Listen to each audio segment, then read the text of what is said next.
Welcome to the Her First podcast, a platform to help online business owners, coaches, and creators gain the confidence needed to build a successful business while creating a sustainable lifestyle balance.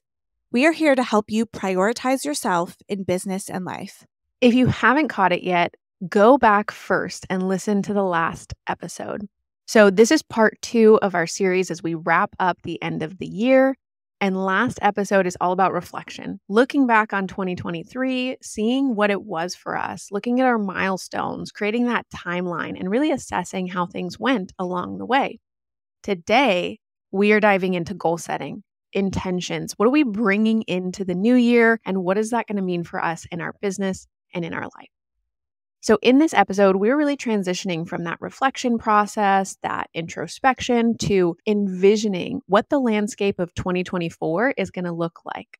Visualizing ourselves into the future really helps you set the precedents for the steps, the goals, the actions, the behaviors, and the identity of who you want to be on a daily and consistent basis. Remember, we only take action in the here and now. We can affect change in the here and now. But our here and now, our present moment, is what creates our future, what creates our reality. It's what creates our next year, our 10 years from now, and what that picture is going to look like for us. You are living the experience of what you did 4-5 years ago. We talked about that a little bit in the last episode. So we're going to kick things off with a visualization practice today.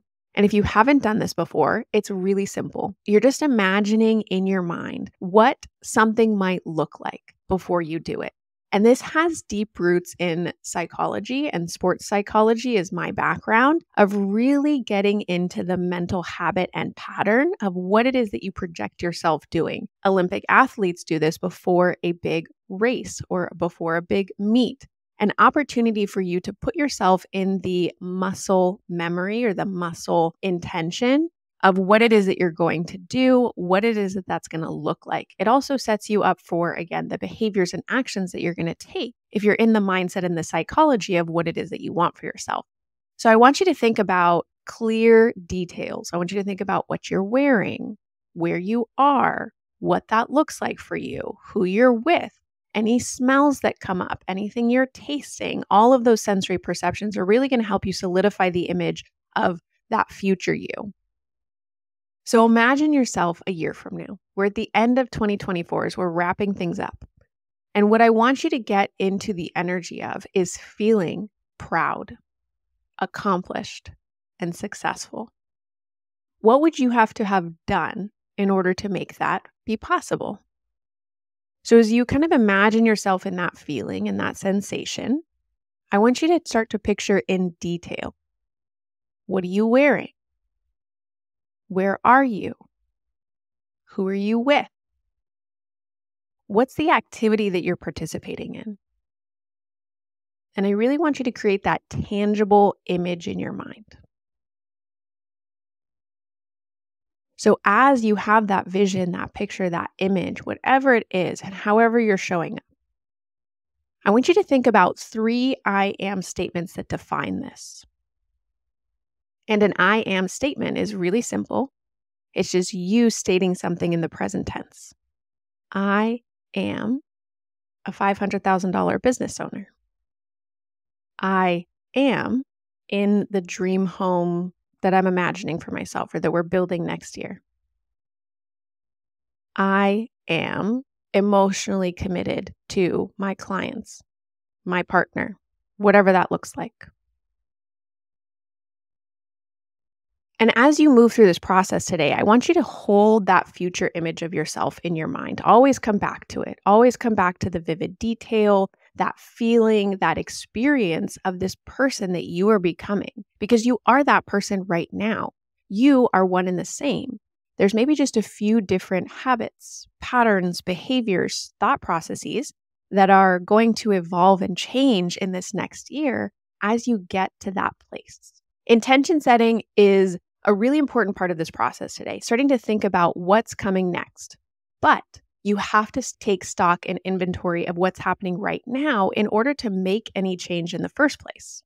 So in order to clearly define where you're going, you have to have a picture of where you are now. You've got to set that path in motion. You've done the reflective process. You've assessed your circumstances, and I want you to apply this principle to every area of your life. We don't have the time for it on the podcast, and I highly suggest you carve out this time and space for yourself as we head into the last part of the year, but really reflecting on what's working and what's not working in all areas of your life, whether that is professional, family, friends, your finances, spirituality, your environment and the space that you're present in, and what that looks like for your mental health. Where do you really stand in all of these categories? And what do you want to shift, change? What could you see differently as we head into the new year? Now, Michelle already said this, but if you haven't listened to the previous episode, go back and give it a listen because it will really walk through this whole idea of reflection. And it's really important to have that time of reflection, deeply reflect on what your year was like, what went well, what didn't, so that you can move forward and think about how next year will be and can be different. While you're doing that reflection, I think for some of us who might be perfectionists or high achievers, thinking about what didn't go well can be very hard because it can make us feel down on ourselves or like we're a failure. But this is our opportunity to look back, think about what went well, what didn't go well, and how to make the next year, the next 6 months, the next 2 weeks better than the previous ones. So some things that you can ask yourself that will influence this process and help you think more clearly about how to set intentions and goals for the next year is to think about like where in your life you can maybe set up better boundaries. If that was an area of struggle for you, if giving away too much of your time and your energy and focus in the wrong places, maybe you have to come back and look at ways that you can set boundaries differently. What are some things that you can just release control over? I think sometimes in our lives, we can be our own worst enemy by trying to control everything around us instead of actually just trying to control the things that matter to us and matter to that future self that we want to see. Think about how you're going to prioritize your time, your energy, and yourself, even your money. The way you use up all of your resources in your life is something that you can have control over and you can think about very intentionally. And setting goals, intentions in those areas might really benefit you. Think about which behaviors you might want to shift. Is there something that you feel is taking away from your life that you want to adjust? If there's something that you love to have in your life, maybe you want to increase that in your life. So think about those behaviors and what might change or shift over the year. The next one to think about is any sort of negative thought patterns that are affecting your day-to-day. Can those be released? Are you ready to release them and get rid of that in your mindset and have a mindset shift in addition or instead of a behavioral shift? All of these reflection points that we're encouraging you to think about help you ascertain what of your daily choices, your actions, your behaviors you can start to think about shifting or changing or addressing or maintaining that are working for you. Because we get so lost in the task list, we get so lost in the goal sometimes that we forget to look at the things in which actually affect the goals, the outcomes, the thing that you're working towards. And that's the daily actions. Like I mentioned, the present moment. Here and now is when you have the choice to make any of those shifts, those changes to address what it is that's happening in your life and how you actually create that goal, create that outcome in the future, allowing yourself to get honest. So a lot of this has been very reflective. And now we're going to get into a couple more tangible ways to set goals and break down those goals for yourself, because it's great to have an idea. It's great to have a vision. It's really good to practice that visualization. But without actually taking the steps, doing the actions, and changing the behavior, nothing really shifts or changes. It just maintains as a dream or maintains as a possibility or a potential in the future. But if you actually take the actions that lead toward it, it's going to get you closer, it's going to get you there, and it's going to get you realizing it in the present. So in terms of goal setting, we did our visualization practice at the beginning. That was to give you a sense of presence in what that looks like. It's giving you an emotional attachment to that outcome of where you're headed. And now let's set a few more tangible goals.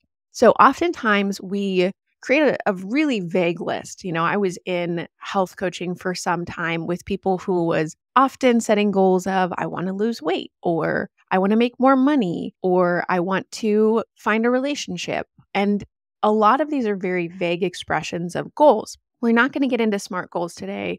Specific, measurable, actionable, realistic, timely. Sometimes those are helpful for people, sometimes also not. So that's not important, but I want you to think about those I am statements that you set for yourself. So you chose 3 I am statements, and it was a descriptive process of where you envisioned yourself in the future. And then we're going to break those down into 3 tangible goals, still using the I am model. So I want you to set 1 professional goal, 1 personal goal, and then 1 spiritual, mindful awareness goal that's kind of like a little bit deeper, a little bit more psychological. So, for example, your personal goal could be something having to do with health, fitness, relationships, an animal, your home, or your environment. That professional goal is going to have to do with your business, your career, whatever it is that you're focused on that makes you money. And then that spiritual goal, that mindfulness, that awareness piece is going to have to do with your internal self.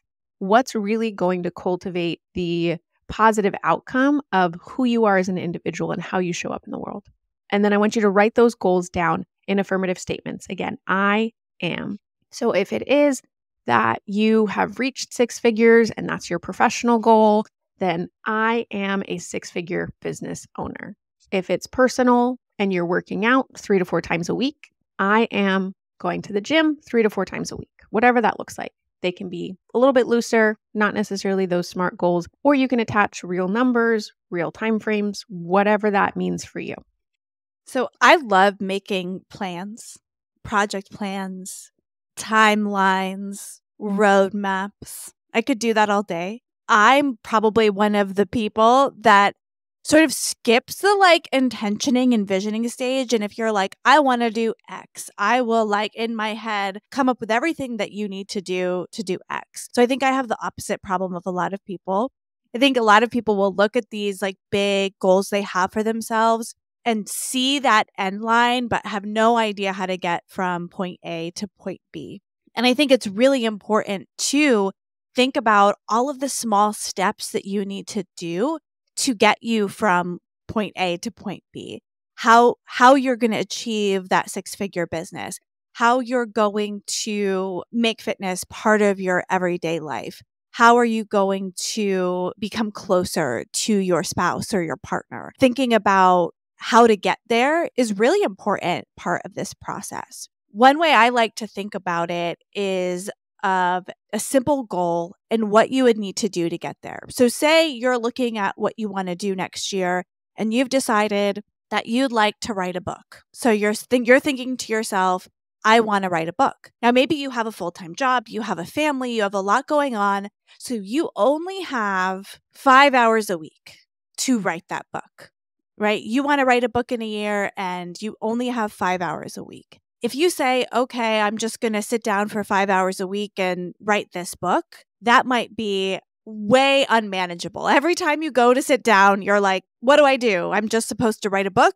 How do I do this? No, I'm not a writer. I'm not an author. But how I would suggest someone were to think about it is maybe the first 2 weeks, well, probably actually the first month of those 5 hours a week are focused on outlining. I want to just in that first month get my outline done. Then maybe even the next month is focused on the title, writing a short overview of what that book is going to be. So you have your outline, you have your overview, description, title kind of all settled. Then maybe you say, okay, I'm going to write 2 chapters a month. I'm just going to work through my outline and write 2 chapters a month and think through what those steps are and what those mini milestones to get from no book to a whole book are. Will you always meet every single one of those goals? No. But if you say, I'm going to take 5 hours a week no matter what, and I'm going to work through these steps as I can,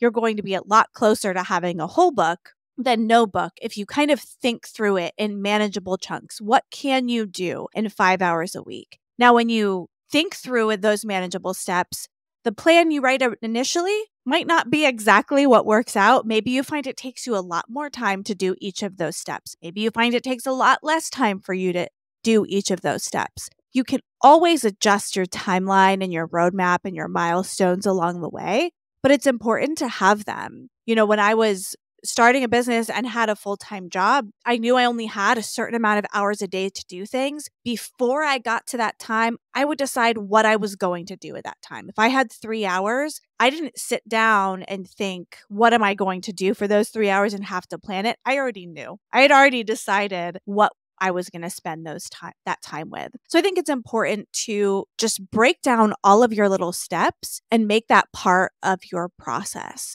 Thinking realistically is really important. Recognizing you have limits, you have energy limits. If you're moving towards that goal, that's what's important. Not necessarily fully completing it, getting yourself closer to where you want to be is super important. If you settle your goals, sitting down and actually writing out a detailed action plan is huge. For me, if something is in my project management board system and it has a date on it, it will happen. It might not happen on that exact date if something gets deprioritized or reprioritized, but if it's written down with a date for me, then I know it will get done. And so you need to start thinking about what it is for you, how it needs to be written for you to actually take those action steps. I know some people love making spreadsheets. For me, if I were to make a spreadsheet, I might use a spreadsheet to brainstorm, come up with the overall idea. But for me, if it's just an action item in a spreadsheet, I'll probably forget about it. It needs to be, for me, in my project management tool. So when you write that action plan and it's very detailed, however you want to write it, transport it into a system that will help you actually complete it. Whether that's using a Google Calendar, a project management tool, reminders on your phone, whatever it is for you, think through what will actually help you get the work done. All of those suggestions and what Joanna is talking about really also supports the decision overwhelm or the decision fatigue that can happen as a business owner. I think that's a really big deal in the digital space, content creation. There are so many different ways you can go. There's a lot of different ways you can be using your time. And when you're really intentional about that strategy and that action plan, then it feels a lot more simple and you can have a lot better focus as you're working through your projects, as you're moving through the day, through the week, so that you're not getting pulled in all these different directions. That being said, I am also working on the balance of the masculine and feminine energy in my business. So tuning into your intuition, paying attention to alignment and where your energy is going. Sometimes that means, creating the strategy and plan like Joanna's talking about. And then, like she said, knowing that it's going to be flexible. So knowing that you may have to adjust, to shift, and that sometimes there are going to be things on your tasks, your plans that you can also get rid of because maybe they don't suit where you are right now. So keeping that in mind. Now, thinking more towards the vision of next year, we've talked a little bit about your visualization. We've talked about your top goals. We've talked about your I am statements, and then breaking those goals down a little bit more. But I want you to think of the next year and bring in a theme. Now, this is kind of like a mission or a vision for a company that it'll help you with your decision-making process. It'll help support you as you're looking at new projects, new programs. It'll help you decide on those clear goals and kind of give you an underlying support through the entire year. And it's just going to be one word. So choosing a theme for the year allows you to just kind of recenter consistently. It allows you to remind yourself of all of this reflection work that you're doing now, all of the intention setting that you do as you head into the new year, and allows you to call back in that focus. So whatever that word looks like for you, you can brainstorm, put out a bunch of different words, and then just kind of choose in alignment with what seems to be the best. It can be a word that reflects your I am statements. It can be a word that reflects your goals as a whole. It can be a word that's reflective of what you want to be like or be identified as. Now, for me, this year is all about focus. Focus, focus, focus. Because I have been pulled in a lot of different directions, especially over the past year. And I'm just realizing how often I got distracted or derailed or got off track, how if I'd only stayed focused on what I was doing, that would have built on itself and it would have scaled or become leveraged in some way. So for the year of 2024, my word is focus. And I'm going to use that to draw myself back to all of the intentions that I'm setting for this year. Joanna, you don't have to tell us your exact word, but for you, what is this bringing to mind? Well, this is bringing to mind that I need to pick a word. I'm a very practical person. I'm very task oriented, very action oriented. The more sentimental mindset strategies are never something I've really focused on. And one of the things I always really struggle with is when people will ask me what I want. I couldn't always tell you that, right? I have some things big picture that I know I want in life. A lot of times I just am in that seat of helping others realize their dreams, their goals, their aspirations, and very helpful in that. But actually looking down and saying what I want is never that easy for me. So as you're talking about that, I was thinking through my head, what would my word be? And I have no clue right now. And I think that's okay. I think this is something that I will sit with and think about of what would be a great theme for this year. I'm also thinking about, and my husband, when he listens to this podcast, he'll learn this. I think it would be really fun to do some of this stuff as a family. It's my personal word, but what's our family's word? What's our family's I am statements? Even having the conversation with my 6-year-old, what is it she wants for 2024? And thinking about how to include that and have intentional goal setting as a family all together. That's kind of what my head's at and is thinking about right now. But the other thing I'm thinking, Michelle, is that I think 2024 is your year. I think it's going to be a big year for you. Thank you so much for putting that out into the universe. I think 2024 is going to be an exceptional year for me. And I'm going to talk probably plenty about this on the podcast in terms of where we're headed, everything that we've been through, and what our new businesses look like. But I really feel so strongly aligned with this next year. And the place that I am in my life right now is just powerful. It feels palpably powerful, energetically, emotionally, psychologically, physically, with manifestation and everything else. I just feel like I'm in this kind of place. So, but I do want to comment on the fact that bringing other people into this is incredibly helpful and purposeful. And it can mean so much when you really connect with others who are at the same intention level as you. And in our next episode, we're going to talk a little bit about community and creating gatherings and how the host can be really intentional about this and how it actually engages the people that you're with. So whether that is your family or whether that is a group of friends, or maybe it's your coworkers or your team, but really allowing yourselves to sink into this process and enjoy this process with others can be very helpful and very positive. And then also they can keep you accountable in the new year. We are more than 50% more likely to stick to our goals if we have told someone, if we have someone who knows about them, if we have involved other people. I love that you brought that up, Joanna, because I think it's incredibly powerful to engage others with what it is that we're working on. And I think what's so important, and we're going to get back to the practical, my safe space for a little bit. You've thought about your goals. You've thought about your intentions. You have the word for the year, but now you need a system to actually help you get those things done in a realistic way. I mean, how many people, if you're listening to this podcast, you probably have a task on your mind that you've wanted to get done for maybe even years, right? For me, mine might be my basement. My basement is a mess. And I tend to I'm really good at decluttering the rest of my house. What happens is I'll declutter my house and then I'll put something in the basement to donate. And then I'll put something else in the basement to donate. And then all of a sudden the basement is just a huge donation bin. But my basement has become like a huge like pile of donations and a mess. And that's something that just sits there and I want to do it. And then I feel bad I haven't done it. And it kind of can like weigh on you mentally when you have whatever that task is or thing that you want to do. Where really the healthy way to deal with it is one, decide, is it part of your goals or not? Maybe letting your basement be messy or whatever that thing is for you is actually okay. You just let that go if it's not part of your goals.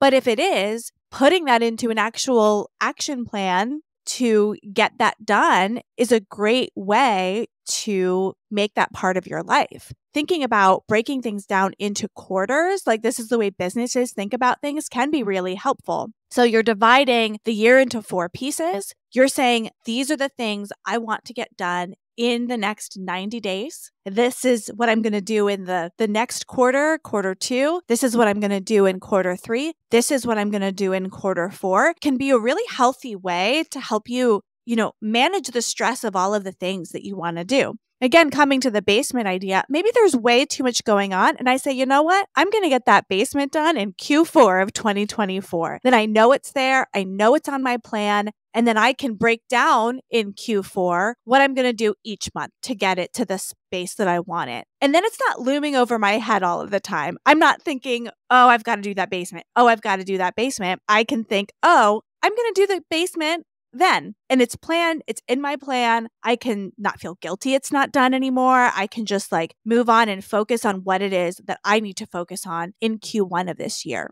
And then I think it's also really important to just be realistic about what's possible to get done in a 90-day sprint, in a quarter, in a specific time period. I'm probably overly ambitious typically about what I want to get done in a particular period of time, but trying to be realistic about what's possible is really good. Early on, one of my first bosses, who I'm still great friends with today, she help me like work out like a marketing plan and what I would be doing. And one of the things she did say to me, which was actually really, really helpful, was when making a plan, you might not get 100% of it done, and that's okay. If you make a good plan and you're doing like 80% of it, then you're really moving forward. Especially if you're ambitious, you might not hit it all, but if you're hitting 80%, like you can pat yourself on the back, like great job this week. I crossed the majority of the things off my list. So making that plan, breaking it into quarters, thinking about things in 90-day sprints can make them more manageable, make them more achievable. When you switch quarters, doing like that review, like, okay,